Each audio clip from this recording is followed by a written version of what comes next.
Do you view yourself as the most influential person in college football? No, I think I'm in a role that creates a level of influence or provides a platform. I like to think I've been effective on some issues, but if I was to either accept or seek that kind of definition, I think it'd be chasing the wrong thing. Sure. I think the product of the work on a day-to-day basis, and you'll hear this from coaches, right? About process or focus or consistency of performance. The same way from, if you will, a commissioner or administrative role. I have to be effective in my work. I have to be in a place that has prominence, and then that provides influence. I think that's a byproduct rather than the center of who I am or what I do. It also comes with, your position and what the conference means in the global aspect of the sport. It is the most influential, powerful, I would argue, conference, and because of its success, your success over the last 20 years.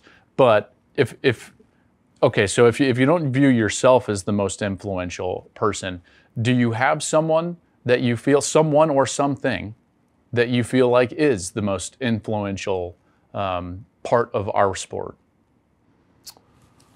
I don't know that I'd ever reduce that to a person. You often hear we need a czar, right? And if you look at the history of czars, they don't end very well. and I truly mean that. I mean, people will say things about me that's much better said than by me in their evaluation. I go through an annual and probably a weekly and a daily evaluation of my effectiveness, and sometimes the feedback that I provide myself is really good, sometimes it's not. I'll go back to say that if we're not collaborating across key points of influence, if you will, key roles, then we're not going to be successful. And by we, I mean me, I mean colleagues. And we've seen when we've not been able to collaborate, and it reduces effectiveness. Doesn't matter how. I think the COVID year is a great example of that, right? I mean, there wasn't a lot of collaboration. Let's just, say what it is. There were efforts, and then divergence. And I was going to add, coaches are influential. And you can go back to the COVID year, and did we have differences of perspective within our league from coaches or administrators or presidents and chancellors? Absolutely. What we had built up is trust, though, and I think that's a key word in this connection and collaboration. The ability for us in roles of influence to have the kind of trust that means we don't always have to agree, but we can sit down and have communication and have enough respect for one's opinion that we can work through some of the hard issues. And that's compromise. I just read a book, and one of the comments was, suggesting leadership's about, dictation and authority. That's really not. That's autocracy. Leadership is about communication, collaboration, trust, compromise, readjusting, reevaluating, and going back and starting through that process again on literally a daily basis. And it is lonely at times. It need not be lonely all the time. And if you go back to your example, a lot of communication. So you start to check that list. A lot of communication, a lot of sharing of information, but ultimately a divergence. And that affected a number of aspects of work. And you can overcome those things. It takes time. The college football playoff conversation is another example where that's a big one. I bear responsibility, I'm certain, in some people's evaluation. And my evaluation, there are other centers of responsibility. It's hard work, and we'll have to think maybe differently as we walk through some of the really, really tough issues that are still on the table. And they are on the table, currently. I don't have to remind you of that.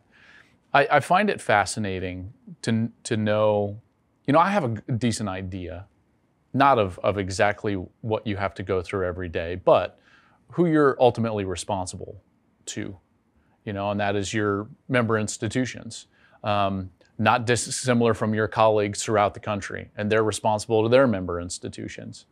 When it comes time to collaborate, do you believe we need an entity that has the global sport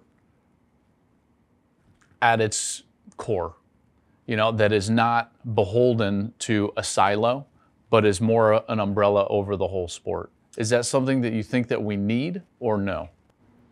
In some ways, the question assumes some things that I'm not sure are the right assumptions. Okay. And one is that would automatically resolve the issues. To do that, to have this full convening with authority vested someplace else, then the entities, be they campuses or conferences, and there's a distinction there, would have to say, you know what, I'm going to contribute fully my decision-making authority to fill in the blank. Sure. And whatever is decided by whomever in leadership is what we will do. We do that in certain ways within college sports. We don't do that universally. So we have a set of NCAA rules. Some of those are being changed or challenged. We have states that have now created mandates on how we run college sports that can't just be overrun right now by an association. So I don't jump to that because I think it ignores some of the elements that would need to be there. Yeah. On the other hand, when I use the words like collaboration and communication, it conveys that we have to work across those boundaries to achieve goals. Yeah. And I can elaborate beyond in any follow-up conversation, but when I'm asked about should there be, football Inc., if you will, that says, here's how we're going to do this. That's a very different departure with a lot of what ifs between the starting line and the finish line of that consideration. And if we've learned anything in the last few years, and in particular in the last few years, it's that there are, I would even say, severe unintended consequences to small changes. We see that with, and not even small changes, but transfer portal and NIL, even something as small as the early signing day, right? And what that has now created, and some of it some angst as far as the calendar.